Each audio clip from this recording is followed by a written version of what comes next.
Bonjour chers amis, j'espère que vous vous portez très bien. Je suis Gloire de Dieu, conseillère conjugale. Et aujourd'hui j'ai un invité, Monsieur Malon Félix, dit El Parino, le parrain, qui est un père pour moi, marié depuis 10 ans. Il est là ce matin pour nous donner quelques petits conseils.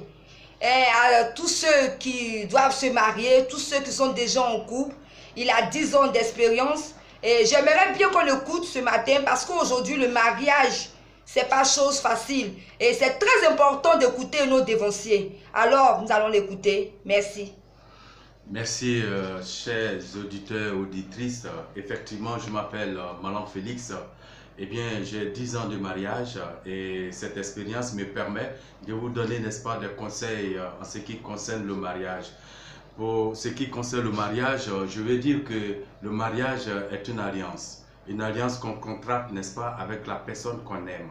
Dieu lui-même, n'est-ce pas, en son temps, a contracté alliance avec, n'est-ce pas, Israël, et depuis lors, c'est sur cette alliance qu'il marche.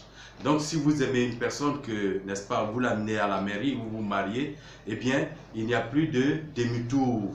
Vous devez donc, n'est-ce pas, faire tout possible pour que vous puissiez, n'est-ce pas, vous entendre, quelles que soient les difficultés, quels que soient les problèmes, vous devez présenter cela à Dieu, qui est lui-même, n'est-ce pas, le concepteur du mariage.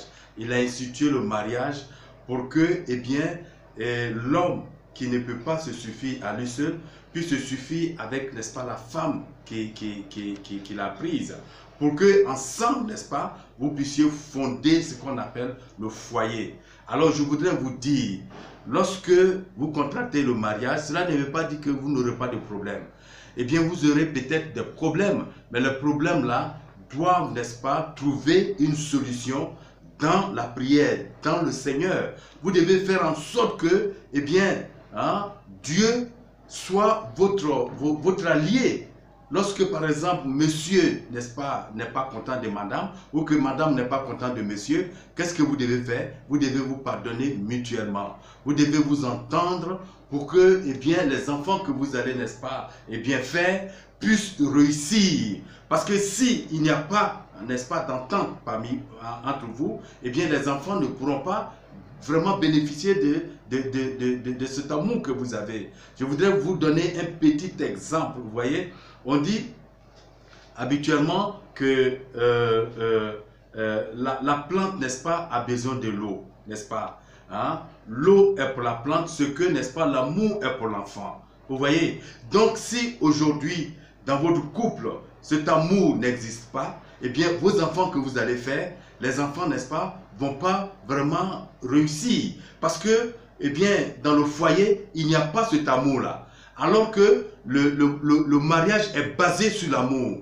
Donc, il faudrait que vous continuiez toujours de vous aimer. Quel que soit, n'est-ce pas, eh bien, le défaut que vous aurez peut-être découvert, n'est-ce pas, dans votre marche avec, n'est-ce pas, la personne, vous ne soyez pas découragés parce que c'est une créature de Dieu. Dieu l'a faite et Dieu vous a mené ensemble pour que vous puissiez, n'est-ce pas, marcher ensemble. Et c'est ensemble que vous allez réussir. Moi, je vous parle du fait que les enfants que vous allez, n'est-ce pas, faire, puissent bénéficier, n'est-ce pas, de cet amour que vous avez entre vous. Alors, chers auditeurs, chères auditrices, voici quelques paroles que je voudrais, n'est-ce pas, vous apporter cet après-midi pour que vous compreniez que le mariage n'est pas un hasard. Si Dieu vous a mis ensemble, il sait la raison pour laquelle il vous a mis ensemble. Et dans ce but-là, vous devez, n'est-ce pas, continuer de vous aimer jusqu'au bout. Amen. Je vous remercie. Et merci à vous. J'espère que vous avez bien écouté. Ce sont de très bons conseils qu'on doit mettre en pratique pour la réussite de notre couple.